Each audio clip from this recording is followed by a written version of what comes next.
मैं एक्सप्लेन करने वाला हूँ 2016 में आई मूवी अरूबी को। मूवी की कहानी काफी इंटरेस्टिंग है, तो अंत तक बने रहिएगा। बाकी चलिए अब आपको सुनाता हूँ मैं इस फिल्म की कहानी। तो मूवी की शुरुआत में हम देखते हैं कि अरूबी और उसकी दोस्त एमिली से पुलिस ऑफिसर शकील पूछताछ कर रहे होते हैं, क्योंकि उन्हें शक था कि अरूबी किसी आतंकी संगठन की सदस्य है। अरूबी की बाकी दोस्त और माता पिता को भी बुलाया गया था पूछताछ के लिए। कहानी यहाँ से पीछे जाती है, जहाँ हम देखते हैं कि अभी वो कॉलेज में है। अरूबी बहुत सिंपल साधारण सी जिंदगी जीने वाली लड़की है, लेकिन शरारती खूब है। मतलब हम जैसी ही थी, उसमें भी अच्छाइयाँ थी, बुराइयाँ थी, गुस्सा था, नादानी थी। उसके पिता उससे बहुत प्यार करते हैं, बचपन से उसे बहुत लाड प्यार से पाला है। अरूबी के आसपास उसकी दोस्त जैसे भी नशा करती है, पर अरूबी कोई नशा नहीं करती। एक दिन दोनों लोग स्कूटी से जा रहे होते हैं, तभी उनका छोटा सा एक्सीडेंट हो जाता है। अरूबी को थोड़ी चोट लग गई थी, जिससे उसे नारियल पानी पीने देती है। तो पीते वक्त अरूबी को टेस्ट थोड़ा अलग लगता है, पर वो पी लेती है। थोड़े दिन बाद अरूबी की धीरे धीरे तबीयत खराब होने लगी, उसे उल्टियाँ होने लगी, बीमार सी रहने लगी। टेस्ट कराने पे पता चलता है कि उसे एड्स हो गया है। माँ माथा पीट पीट के रोने लगती है कि बस यही दिन देखना रह गया था, पता नहीं कहाँ मुँह काला करके आई है ये। अरूबी समझाने की कोशिश कर रही होती है कि उसने किसी के साथ कुछ भी नहीं किया है, उसे नहीं पता कि कैसे हुआ ये सब। अरूबी को उम्मीद थी कि कम से कम पिताजी तो उसके सुनेंगे ही, जो कि उससे इतना प्यार करते हैं, पर पिताजी ने तो उसे अपनी बेटी ही मानना बंद कर दिया। घर में सबने अरूबी से बात करना बंद कर दी। घर में दादाजी की एक बंदूक रखी थी, तो अरूबी उससे खुद को मारने की कोशिश करती है, पर हिम्मत नहीं हो पाती। अरूबी का जन्मदिन आता है, तो ऐसे हमेशा उसका भाई 12 बजे केक कट करवाता था उसका, पर अब उसका भाई कुछ नहीं करता, उसकी तरफ देखता तक नहीं। अरूबी माँ से झगड़ पड़ती है, क्योंकि उन्होंने ही अपने बेटे को मना किया था कि कुछ करने की जरूरत नहीं है, और दीदी से बात भी मत करो। पिताजी उससे कहते हैं कि अगर तेरी गलती नहीं होती तो अब तक तू खुद की जान ले चुकी होती, हमसे इस तरह लड़ने के लिए जिंदा नहीं रहती। जरा खुद को देख गौर से, कौन सुनेगा तेरा झूठ। अब और बर्दाश्त नहीं होता हमसे, घर छोड़ दे हमारा। अरूबी रोते बिलखते हुए घर छोड़ तो देती है, पर जाती कहाँ। वो चली जाती है अपने दोस्त जस्सी के घर, जो कि अपने पिता के साथ रहती थी। उसे एड्स हो गया, परिवार को उस पर यकीन न रहा, उसे घर से निकाल दिया सीधा। अरूबी को चाहिए था कुछ जिससे इन सारे दुख को वो झेल सके, तो वो नशे का सहारा ले लेती है। जस्सी के यहाँ तो पीना आम बात थी, तो अरूबी भी पीना शुरू कर देती है। कुछ होता है जिसके बाद से अरूबी जस्सी का घर छोड़ एक एनजीओ में रहने लगती है, जहाँ उसकी मुलाकात होती है एमिली से, जो कि किन्नर है। अरूबी और एमिली एक फैक्ट्री में काम करने लगते हैं, जहाँ टेलरिंग करनी थी। अरूबी की एमिली से काफी गहरी दोस्ती हो जाती है। एक दिन अरूबी को खबर मिलती है कि पापा को दिल का दौरा पड़ा है, तो इलाज के लिए 1 लाख रुपए चाहिए। वो जाती है अपने बॉस के पास जहाँ काम करती थी, और उनसे विनती करती है कि वो पैसे दे दें, वो उन्हें लौटा देगी। बॉस की ठड़क जाग जाती है और सोचता है कि लाओ इसकी मजबूरी का फायदा उठाया जाए। वो इशारों में कह देता है कि कैसे मिलेंगे उसे पैसे। बॉस ने जो उससे चाहा अरूबी ने उसे दे दिया, तो पैसे मिल गए। तो वो पैसे लेके अपने भाई के पास जाती है, तो भाई कहता कि तुम यहाँ से जाओ, तुमसे कोई नहीं मिलने वाला, मैं अपने पिता का ख्याल रख सकता हूँ, तुम्हारी जरूरत नहीं है। अरूबी बहुत दुखी होती है, उदास होती है, पर अब उदास होकर फायदा क्या। जो पैसे थे उन पैसों से दोनों लोग ट्रिप पे निकल जाते हैं और खूब मजे करते हैं। उन्हें एक मंदिर के पास एक बाबा मिलते हैं, जो कि लोगों को हिप्नोटाइज करके लोगों का स्ट्रेस दूर करते थे। एक दिन अरूबी को उसके एक टीचर मिल जाते हैं, तो वो उसकी गाड़ी का कांच फोड़ देती है, क्योंकि स्कूल टाइम में वो उसे गलत तरीके से छूते थे। अरूबी बहुत नशे करने लगी थी, तो एमिली उसके सारे नशीले पदार्थों को आग में जला देती है, ये बताते हुए कि अब बंद कर दो नशा पत्ती। अरूबी उस बाबा के पास जाती है मदद की उम्मीद से कि वो उसके स्ट्रेस को कम करेंगे अपनी हिप्नोसिस वाली विद्या से, मगर थोड़ी देर बाद वो रोते हुए बाहर आती है। टीवी पर एक रियलिटी शो आता था, जिसमें ऐसा लोगों को बुलाया जाता जिनके आपसी झगड़े होते, तो उसी की सुलह कराई जाती थी। इस शो में पति पत्नी का झगड़ा, पति का किसी और से चक्कर या पत्नी का किसी और से चक्कर, बच्ची के साथ उत्पीड़न, लड़की के साथ दुष्कर्म, जात पात का झगड़ा, धर्म का झगड़ा, ऐसे ही टाइप के टॉपिक लेके आते थे शो में। जब झगड़ा होता, बहस होती, तो दर्शकों को मजा आता तो शो की टीआरपी बढ़ती। शो का नाम था योर्स ट्रूली शो, और इसकी होस्ट थी शोभा। अब शो के स्टूडियो पर एमिली आती है, जो कि कुछ बताना चाहती थी, पर उसकी बात को सुनने को तैयार न था। ये सोच के कि फालतू बातें करने आई है। वो चिल्लाए जा रही थी, रोए जा रही थी, तो उसको हैंडल करना असिस्टेंट डायरेक्टर पीटर आता है। तो वो बताती है कि 3 लोगों ने दुष्कर्म किया है, धोखेबाज हैं तीनों। वहाँ मौजूद वॉचमैन, चाय पानी पिलाने वाला सुभाष और पीटर सब हैरान कि किन्नर के साथ कैसे किसी ने दुष्कर्म कर दिया। पीटर को लगता कि ऐसी बातें बना रही है, तो वो बहाना बना देता है कि कल तो हमारा शूट है, तुम नंबर दे दो अपना, हम कॉल कर लेंगे तुमको। शोभा के बहुत नखरे थे, हमेशा ऐट में रहती थी, सबको उसकी सुननी पड़ती थी, क्योंकि शो का चेहरा वही थी। कल शूट था एक प्रेग्नेंट लेडी को लेकर, लेकिन पता चलता है कि उसकी तो डिलीवरी हो गई है। शूट के लिए जो प्लान था, बच्चा पैदा हो जाने की वजह से सब गड़बड़ हो गई। पीटर ये बात शो के डायरेक्टर बालाजी को बताता है, तो वो कहता कि शूट तो होना ही होना है, अब तुम देखो कि कैसे होना है। पीटर को तभी एमिली का ख्याल आता है, तो वो बालाजी को बताता है कि एक किन्नर आया था, जिसका कहना था कि उसके साथ 3 लोगों ने दुष्कर्म क्यों किया है? बालाजी को केस इंटरेस्टिंग लगता है तो वो कहता कि उसी को बुला लो। पीटर उसे बुला के पूछता है कि बताओ तुम्हारे साथ किस किसने गलत किया? तो एमिली कहती कि मेरे साथ किसी ने कुछ नहीं किया, मेरे दोस्त अरूवी के साथ किया। पीटर फिर परेशान हो जाता है कि जैसे तैसा तो जुगाड़ बैठा था एपिसोड शूट होने का, अब तो ये इंटरेस्टिंग केस रहा ही नहीं। पीटर ये बात बालाजी को बताता है तो बालाजी उसी पर भड़क जाते हैं कि ये सब मुझे नहीं पता, मुझे बस ये चाहिए कि कल शूट हो। अब तुम कोई भी कहानी बनाओ पर शूट कल होना ही होना है। थोड़ी देर बाद बालाजी अरूवी को अंदर बुलाते हैं और पूछते हैं कि तुम्हारी पूरी कहानी टीवी पर आएगी, तुम्हें कोई दिक्कत तो नहीं? तो अरूवी कहती नहीं। बालाजी पीटर से कहते हैं कि 3 दरिंदों ने एक सुंदर और मासूम की जिंदगी पूरी तरह से बर्बाद कर दी, शो की यही हेडलाइन रखना। तो पीटर अरूवी से पूरी जानकारी लेता है कि किसने किसने किया उसके साथ दुष्कर्म। पहला आदमी था वो जो अरूवी का बॉस था, दूसरा आदमी था जस्सी के पिता और तीसरा आदमी था वो ढोंगी बाबा। पीटर उन तीनों को कॉल करके उन्हें मना लेता है शो पर आने के लिए। अब अगले दिन शो शुरू होने वाला था तो बालाजी अरूवी को अपने पास बुलाकर कहते हैं कि लाइट कैमरा देख के घबराना नहीं, तुम्हारे जितने गुनहगार होंगे उनमें से कोई भी कुछ उल्टा बोले तो पलट जवाब देना, डरना नहीं। वहाँ एक मैडम होंगी जो कि एकदम देवी टाइप है, उनसे बात करते समय अगर तुम्हें रोना आए तो खुल के रोना, कंधे का सहारा ले सकती हो, पैरों पर गिर सकती हो, जो समझ आए वो कर देना। चलो पैरों में गिरते दिखाओ। अरे करो ना, सोचो मत, इसके पीछे कारण है। अब शो शुरू होता है तो शोभा अरूवी की साइड लेते हुए शो की शुरुआत करती है कि बेचारी के साथ बहुत गलत हुआ है, बहुत अन्याय हुआ है, इसकी कहानी सुन के आप रो पड़ेंगे। शोभा अरूवी से कहती कि तुम्हें बिल्कुल घबराने की जरूरत नहीं है, मुझे अपनी बहन समझो और जो मन हो खुल के बताना। अब अरूवी बताना शुरू करती है कि 3 आदमी थे मैडम, शुरू में तो मेरे साथ वो बहुत अच्छे से रहे, मैं अपने परिवार से दूर हूँ ये जानने के बाद उन्होंने मेरी बहुत देखभाल की, मुझे कभी नहीं लगा था कि वो मेरे साथ कभी ऐसा कुछ करेंगे। उन्होंने मौके का फायदा उठाया, मेरे करीब आए और मुझे धोखा दिया। उनमें से एक मेरी सहेली के पिता हैं जोसेफ, दूसरा है मेरा बॉस अरुलमणि जिसने मेरे बुरे वक्त में मेरा साथ दिया, और तीसरा है बाबा। जोसेफ ने अरूवी के साथ तब गलत किया था जब वो उनके घर पे रहने गई थी। एक दिन अरूवी ने काफी पी ली थी तो तब जोसेफ ने उसके साथ गलत किया, इसीलिए अरूवी जस्सी का घर छोड़ एनजीओ में रहने चली गई थी। अरुलमणि ने तो मौके का फायदा उठाया जब अरूवी को पैसे की जरूरत थी, और बाबा ने उसे हिप्नोटाइज किया और फिर उसके साथ गलत किया। बालाजी तो चाहता था कि जल्दी से लड़की और तीनों में बहसबाजी शुरू हो और थोड़ा ड्रामा बढ़े, लड़ाई हो, मार पिटाई हो तो मजा आए, क्योंकि टीआरपी तो उसी से मिलनी है।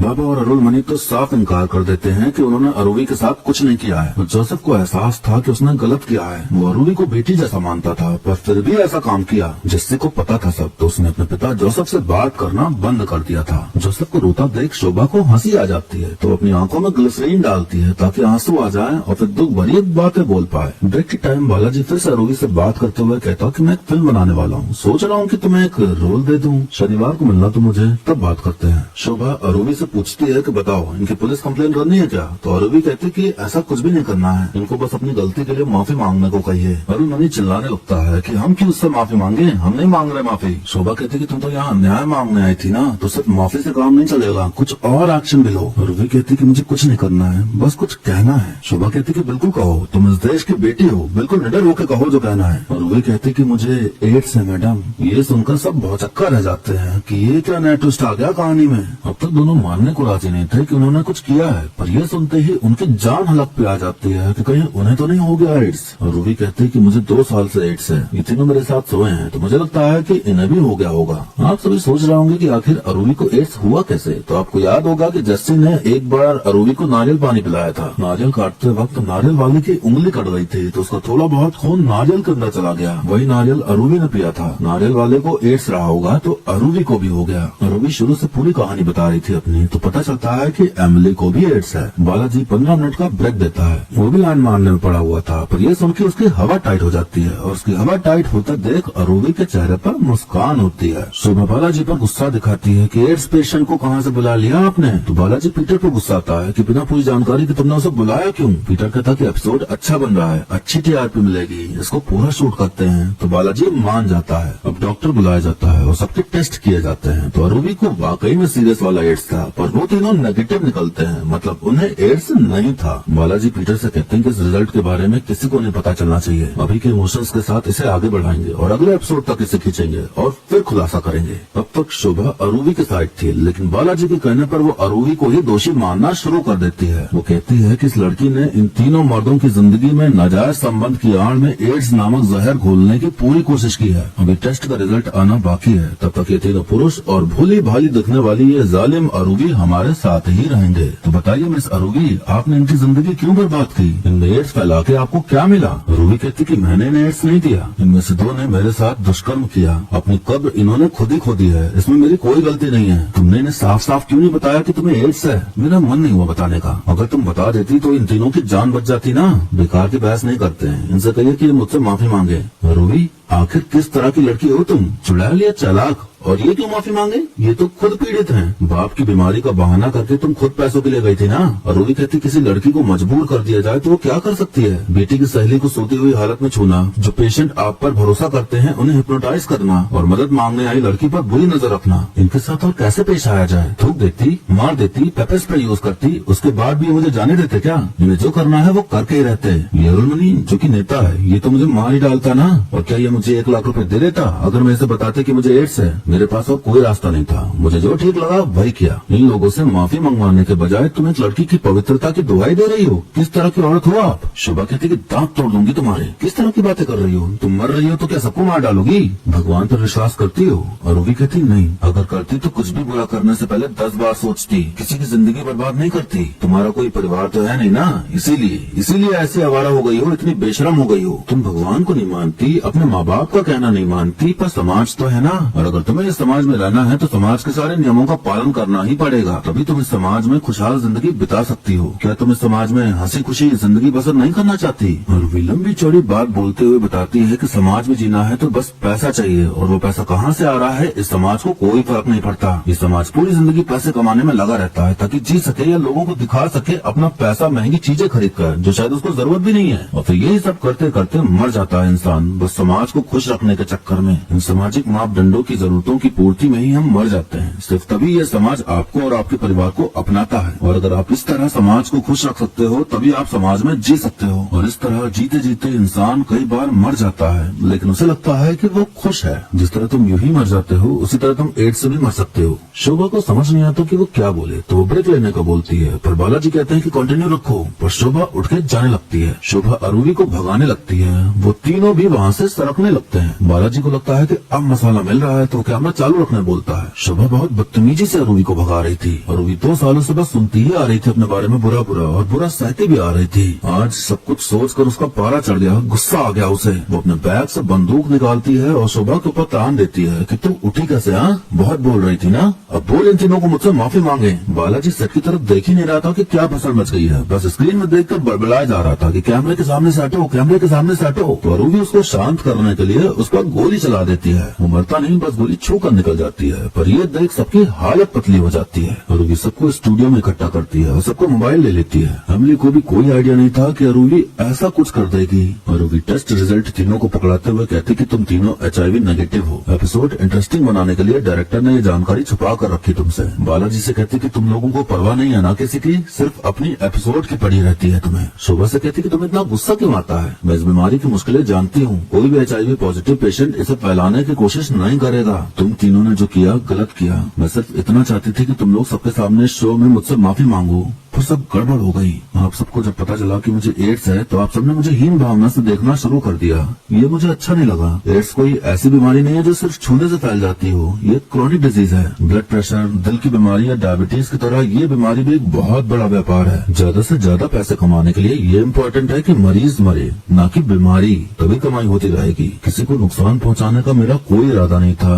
अब मैं चलती हूँ। अरूबी वहाँ से जा ही रही होती है कि तभी अरुणमणि चिल्लाने लगता है कि तुम हम सबका मजाक बनाकर इस तरह से भाग रही हो। वो अरूबी को पीटना शुरू कर देता है। एमिली उसे बचाने की कोशिश करती है तो वो उसे भी मारने लगता है। कोई और मदद करने से रहा तो अरूबी ही रॉड लेकर उसको पीटते हुए उसके ऊपर बंदूक तान कहती कि मार दूं क्या तुझे, क्या मरेगा भी? एड्स ने अरूबी के शरीर को कमजोर बना दिया था, पर फिर भी वो लड़ी उससे। अरूबी अरुणमणि से कहती कि मैं तुझे गोली मार के आराम से जी सकती हूँ, मेरा कुछ नहीं जाएगा। मुझे नहीं पता कि तू क्या करेगा, या तो तू मुझे रुला या तो मर जा। अरुणमणि की फटके फ्लावर हो जाती है तो वो गिड़गिड़ाते हुए उससे माफी मांगने लगता है। गोलियों की आवाज बाहर तक सुनाई दी थी तो लोग इकट्ठा हो जाते हैं स्टूडियो के बाहर, पर स्टूडियो खुल नहीं रहा था तो लोग पुलिस को खबर कर देते हैं। अरुवी उससे पूछती है कि आखिरी बार कब रोया था, तो अरुणमणि बताता है 2 महीने पहले। अरुवी कहती कि रोने का कारण बता और चला जा। अरुणमणि बताता है कि एक दिन मेरे कजिन का गाँव से फोन आया कि फल बेचने वाली नानी की तबीयत खराब है, डॉक्टर ने कहा है कि वो कभी भी मर सकती हैं, मुझसे मिलना चाहती हैं। हमारे गांव में वो नानी फल बेचती थी,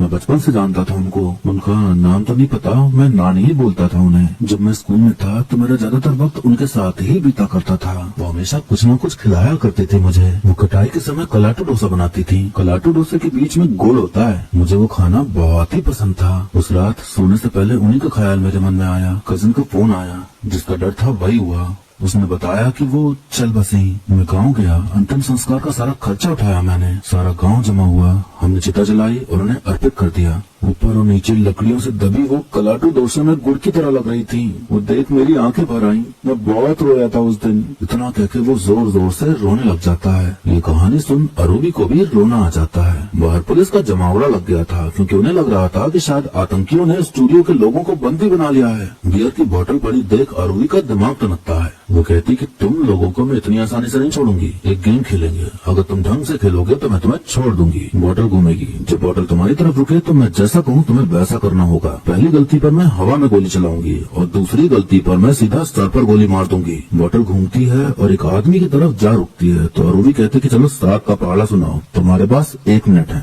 आदमी को पहाड़ा आता नहीं था, फिर भी उंगलियों से जोर जोर के वो सुना रहा होता है, लेकिन एक जगह रुक जाता है। अरुवी हवा में गोली चलाती है तो अपनी मौत को सामने देख आदमी को पूरा पहाड़ा याद आ जाता है और वो सुना देता है। सबकी हवा टाइट हो रखी थी कि अब किसका नंबर आएगा। बोतल घूमती है और अब बारी आती है सुभाष की। अरुवी कहते कि मैं फिल्म का नाम बताऊंगी, एक्ट करके बताना है कि कौन सी फिल्म है। फिल्म का नाम था 3 इडियट्स। गेस करने के लिए वो एक लड़की को बुलाती है और उसके पास भी 1 मिनट ही थे। सुभाष पूरी कोशिश कर रहा होता है इशारों में समझाने की, पर लड़की को समझ ही नहीं आ रहा होता है कि कौन सी फिल्म है। वो आमिर खान की सारी फिल्मों के नाम ले लेती है लेकिन 3 इडियट्स नहीं याद आ रही थी उसे। तो सुभाष का भी धीरे धीरे नितंब फटने लगता है कि आज तो गया वो। तभी उसे याद आता है 3 इडियट्स का आइकॉनिक सीन कि जहाँ पना तो सिगरेट हो तोहफा कबूल करो वाला। जान बचानी थी तो सबके सामने अपनी पैंट उतार वही स्टेप करता है तो लड़की तुरंत समझ जाती है कि 3 इडियट्स है और वो बच जाता है। इतना फट गई थी उसकी कि बेचारे को सूसू आ जाता है। शोभा कहती कि मैडम मुझे कुछ काम था, मुझे जाने दीजिए। तो अरुवी कहती कि जाओ सबके लिए चाय ले आओ और फिर चली जाना। अब पीटर का नंबर आता है तो अरुवी कहती कि तुम मुझे पागलों की तरह प्यार करते हो, चलो मुझे प्रपोज करो। पीटर इतना गंदी तरह से प्रपोज करता है कि अरुवी हवा में गोली चला देती है। अब कहती है कि समझो मैं एक प्रोड्यूसर हूँ, 3 मिनट में एक अच्छी सी इमोशनल कहानी सुनाओ। पीटर कहानी भी बहुत बकवास सुनाता है तो अरुवी कहती कि तुमसे ना हो पाएगा,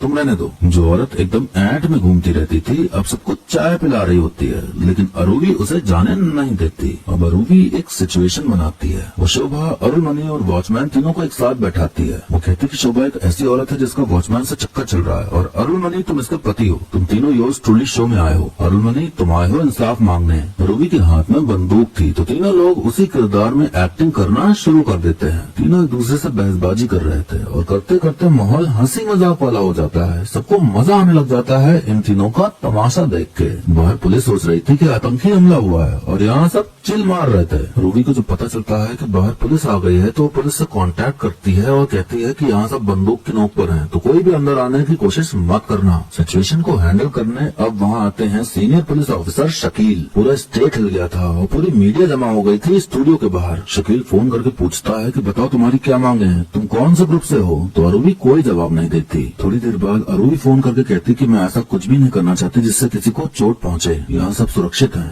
मेरी एक डिमांड है जो कि मैं थोड़ी देर में बता दूंगी और फिर आधे घंटे में मैं सरेंडर कर दूंगी। अरुवी खिड़की के पास खड़ी थी तो मीडिया वाले उसकी फोटो खींच लेते हैं और अब हर न्यूज में उसकी फोटो दिखा के खबरें चलने लग जाती हैं। मीडिया वालों ने उसका सब कुछ पता लगा लिया था कि उसका नाम क्या है, कौन है वो, और पुलिस अरुवी के घर भी पहुंच गई थी। अरुवी सुभाष को बाहर भेजती है चिट के साथ जिसमें खाने पीने की चीजें लिखी हुई थी। शकील को लग रहा था कि कोई बड़ी डिमांड लिखी होगी, लेकिन अरूवी ने बस खाने पीने की डिमांड की थी। सुभाष खाना लेके आ जाता है और फिर सब आराम से मिल बैठ के खाना खाते हैं जैसे किसी फैमिली गेट टुगेदर में आए हों। शकील एकदम सीरियस होकर प्लानिंग प्लॉटिंग करने में लगा हुआ था कि आतंकी को कैसे पकड़ना है। अंदर बढ़िया पार्टी चल रही थी, फोटो वोटो ली जा रही थी। रोजमर्रा की जिंदगी में सब अपने काम में व्यस्त रहते हैं, किसी के पास समय नहीं होता कि 2 पल बैठ के एंजॉय कर सकें। आज इन सबको मौका मिला काम धंधा भूल के एंजॉय करने का, तो सबको अच्छा लग रहा था। अरूवी की तबीयत धीरे धीरे और बिगड़ने लगी थी, उसके मुंह से खून आने लगा था। इससे पहले कि कमांडोज अंदर घुसे, अरूवी ही बाहर आके खुद को सरेंडर कर देती है। अरूवी की हालत बहुत बिगड़ जाती है तो उसे हॉस्पिटल में एडमिट किया जाता है। सबसे पूछताछ होती है तो कोई भी अरूवी के खिलाफ नहीं बोलता, सब उसे बेकसूर बताते हैं। अरूवी बीमार थी तो कोर्ट ऑर्डर देती है कि उसे हॉस्पिटल में ही रखा जाए। अरूवी को ऐसे हॉस्पिटल में एडमिट किया जाता है जहाँ सिर्फ एड्स से पीड़ित लोग थे, वो भी सीरियस स्टेज में। एमिली ही अरूवी का ख्याल रख रही थी, उसको खिलाना पिलाना, कपड़े बदलना, नहलाना धुलाना, जो भी कुछ वो कर सकती है वो सब कर रही थी। शकील ने पूरी कहानी सुनी हर किसी के जरिए तो समझ गया अरूवी की भावनाओं को, तो वो भी अपनी तरफ से जो बन पड़े वो करने को तैयार था।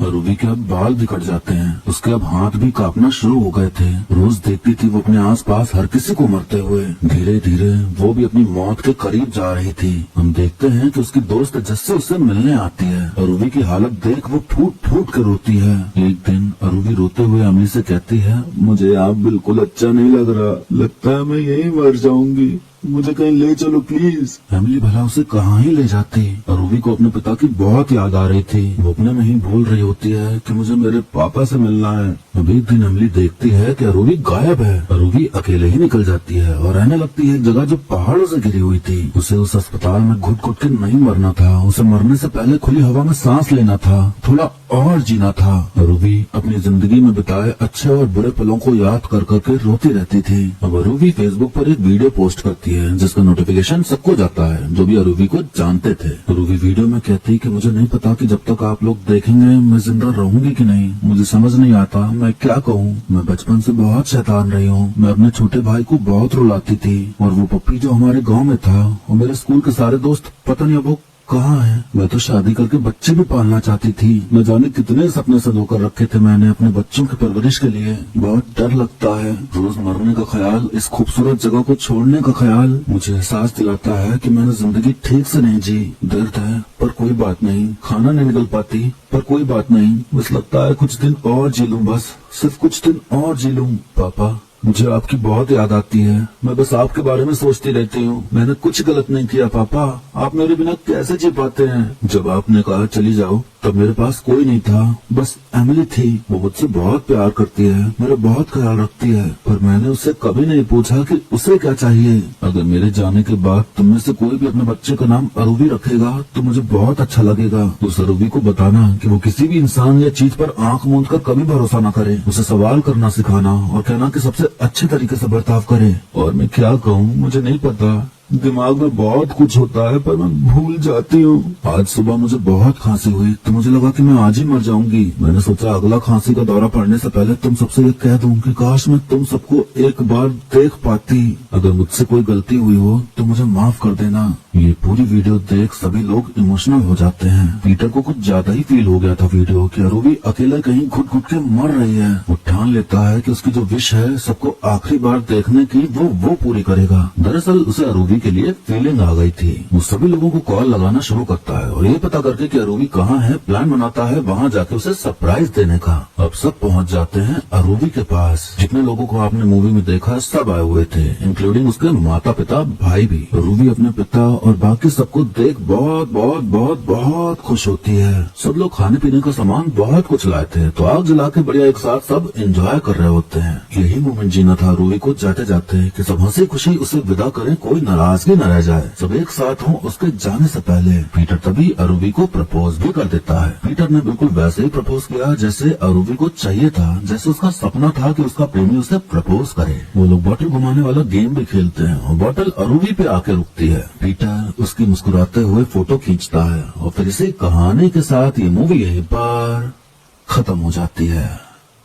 तो दोस्तों इस मूवी से तो यही सीखने मिला कि जिंदगी का कोई भरोसा नहीं कब क्या हो जाए। जब बुराई करो तो भी दिक्कत, और जब कुछ ना करो साधारण जिंदगी जियो तो भी कुछ ना कुछ कांड हो ही जाता है। जिंदगी की बुरी तरह लग जाती है। हाँ ये है कि एक्सपीरियंस तो मिलता ही है, फिर चाहे जो करो। एक छोटी एकदम छोटी सी गलती की वजह से अरूवी की पूरी जिंदगी ही पलट गई। लेकिन अगर वो ना हुआ होता तो वो ना होता जो हुआ। शायद अरूवी अपनी वही जिंदगी जीती जो हर कोई जीता है। इतनी भसड़ नहीं मचती, इतने लोग नहीं मिलते। अरूवी की कहानी शायद ऐसे ही लिखी हुई थी, तो इसीलिए सब कुछ हुआ। मूवी का एंड काफी इमोशनल था और काफी अच्छी कहानी थी, पर कुछ चीजें हैं जो मुझे समझ नहीं आई। पहली बात कि पूरी तरह से बताया नहीं गया कि इन तीनों ने अरूवी के साथ दुष्कर्म किया या नहीं। कभी अरूवी बोलती कि तीनों ने किया, कभी कहती कि 2 लोगों ने किया। अरूमनी वाले केस में मान सकते हैं कि मजबूरी थी, इसलिए उसने खुद परमिशन दी फायदा उठाने की। बाबा ने हिप्नोटाइज करके फायदा उठाया, जोसेफ ने नशे का फायदा उठाया। जोसेफ और बाबा का मान सकते हैं कि उन दोनों ने अरूवी के बिना मर्जी के उसे टच किया, पर क्या उसके साथ सब कुछ किया ये नहीं बताया। और अगर किया तो अरूवी क्या इतने नशे में थी, क्या इतना हिप्नोटाइज थी कि उसे कुछ पता ही नहीं चला। मुझे लगता है कि अरूवी को पता चला तो भी रोका नहीं, शायद ये सोचकर कि ऐसे गलत इरादा रखने वाले को एड्स हो ही जाए तो क्या बुरा है। जब वो उसके साथ बुरा कर रहे हैं तो उनके साथ भी बुरा होना चाहिए। अरूवी पहले बहुत अच्छे से रहती थी, लेकिन जब उसके साथ सब कुछ बुरा बुरा होने लगा तो उसने समाज के कायदे कानून से रहना छोड़ दिया। तो वो भी अपना जीने लगी मजे से, बिना ये सोचे कि जो कर रहे हैं वो समाज में कितना बुरा माना जाता है या कितना अच्छा। उदाहरण के तौर पर वो उस पैसे से ट्रिप चली गई जो पैसे अपनी इज्जत दे के मिले उसे। हाँ ये कह सकते हैं कि इज्जत दे के पैसे मिले जो उसको वापस करना घाटे का सौदा होता। जो मिल ही गए पैसे तो कुछ कर ही लिया जाए। वैसे भी एड्स से मरना ही वाली हूँ, तो भाड़ में जाए समाज, चलो ट्रिप पे चलते हैं। समझ में तो ये भी नहीं आया कि आखिर में अरूवी ने उन तीनों को माफ कैसे कर दिया। क्या उसको उनके अंदर इंसानियत दिख गई? क्या उसको ये दिख गया कि वो भी तो इंसान है, उनके अंदर भी इमोशंस हैं। हो गई गलती अनजाने में इनसे, क्या इससे उनकी गलती माफ हो गई? जिस चीज के लिए अरूवी शो में आई थी वो तीनों उससे माफी मांगे। जोसेफ तो माफी मांग रहा था उससे, पछतावा हो रहा था उसे अपने किए पर, लेकिन बाकी दो ने तो एक बार भी माफी नहीं मांगी। एड्स हो या ना हो, किसी के साथ जबरदस्ती करना तो गलती है ना। तो जिसके साथ जबरदस्ती हुई उस इंसान ने उसको दोस्त कैसे बना लिया जिसने उसके साथ जबरदस्ती की? ये चीज थोड़ा नहीं बहुत अजीब लगी। और वो रियलिटी शो में आई, सबको बताया कि उसे एड्स है, तो शायद इन तीनों को भी हो गया होगा। अपने साथ गलत करने वालों के साथ उसे अच्छा क्यों करना था? क्या जरूरत थी बताने की? उन्होंने गलत किया तो उनको भी मरने दो, सिंपल। असल जिंदगी में ऐसा केस होता तो शायद लड़की यही सोचती कि अब सब मरेंगे जिसने भी उसके साथ गलत किया। रूही का दिल कुछ ज्यादा ही बड़ा है। उसने सोचा कि वो तो जा ही रही है, लेकिन जाते जाते सबसे गिले शिकवे मिटा के जाए, उनसे भी जिन्होंने उसके साथ गलत किया। इतना महान रियल में तो कोई नहीं हो सकता, ना बने तो ही अच्छा है। इतना अच्छा होना भी अच्छा नहीं है। वैसे जब तक नहीं पता था तब तक डायरेक्टर भी चांस मारने में पड़ा हुआ था, उसको भी अरूवी ने माफ कर ही दिया। अरूवी मूवी पोस्टर में अरूवी को देवी की तरह दिखाया गया है, क्योंकि एक देवी भगवान ही इतना बड़ा दिल रख सकते हैं कि वो किसी की बड़ी से बड़ी गलती भी माफ कर सके। ये मूवी एक काम जरूर करती है, लोगों को जागरूक करना कि एड्स सिर्फ और सिर्फ संभोग करने से नहीं होता, और भी बहुत वजह हो सकती है एड्स होने की। किसी का यूज्ड रेजर यूज कर लेना जिससे शायद एड्स हो। रोड किनारे जो टैटू बनाते हैं उनसे टैटू बनवाना, वो लोग शायद ही कभी अपने मशीन की सुई चेंज करते हैं। अब किसकी हो किसकी ना हो, तो वही सुई आपकी स्किन में घुसेगी तो वहाँ भी खतरा रहता है। यूज्ड इंजेक्शन का यूज होना, जो चीज आपकी स्किन के अंदर जाने वाली है या जिससे आपको घाव हो सकता है, उन सभी चीजों पर आपको ध्यान रखना होता है, वरना जैसा अरूवी के साथ हुआ वैसे ही हो जाएगा। नारियल पानी वाले की उंगली कटी, लेकिन उसने हाथ नहीं धोया, ना कुछ किया, वही नारियल पानी पकड़ा दिया। तो सावधान और सतर्क तो हर टाइम रहना पड़ता है। हाँ ज्यादातर चाहिए संभोग सही फैलता है, तो बिना कॉन्डोम के संभोग तो कभी ना करें, चाहे जितना भी मूड हो, चाहे जितना भी आपका पार्टनर जिद करे। अगर किसी को एड्स है तो उसे हीन भावना से ना देखें, ना उसे जज करें, बल्कि उसे भी हर इंसान की तरह ट्रीट करें और दूर ना भागे उससे। एक और चीज हमें बताई गई कि जितने रियलिटी शोज होते हैं आधे से ज्यादा स्क्रिप्टेड होते हैं, नौटंकी होती है। शुभा कितना अच्छा बन के दिखाती थी कैमरा ऑन होते, लेकिन ऑफ कैमरा थी वो एकदम खड़ूस टाइप की। जिन्हें आप टीवी पर देखते हैं ये बिल्कुल ना समझे कि वो वैसे ही हैं, असल में भी जैसे वो दिखते हैं। सबसे ज्यादा बुरा तब लगा जब पिताजी ने अरूवी पर विश्वास ही नहीं किया और उसे घर से भगा दिया। जो पिता अपनी बेटी को पलकों पे बैठा के रखता था, उसकी हर कमी पूरी करता था, हर दुख में साथ रहता था, उस पिता ने एकदम से धिक्कार दिया उसे। ये चीज अगर हो तो इंसान वाकई में टूट जाता है अंदर से, कि जब उसके खुद के माँ बाप को ही उस पर विश्वास नहीं तो वो किसी और से क्या ही उम्मीद करे। अब एक्टिंग की बात करें तो अरूवी का किरदार निभाने वाली अदिति ने बहुत अच्छे से अपने किरदार को निभाया है। सिर्फ निभाया ही नहीं बल्कि ऐसा लगता है जैसा अरूवी के किरदार को जिया है उन्होंने। इतना बढ़िया एक्टिंग की है उन्होंने। आखिर में फेसबुक पर जो वीडियो पोस्ट किया अरूवी ने, आपको रोना आ ही जाएगा आखिर में अगर मूवी देखोगे तो। इसमें कॉमेडी भी है, इमोशनल मूवमेंट भी है और आपको जागरूक भी करती है। ओवरऑल मूवी अच्छी है, घर वालों के साथ भी देखी जा सकती है। वीडियो यहीं पर खत्म करते हैं, लेकिन जाने से पहले आप बताइए कि आपको मूवी की कहानी और मेरा एक्सप्लेन करना कैसा लगा, कमेंट कर करने में आलस आ रहा हो तो आप वीडियो को लाइक या डिसलाइक करके भी अपने विचार रख सकते हैं। ऐसे ही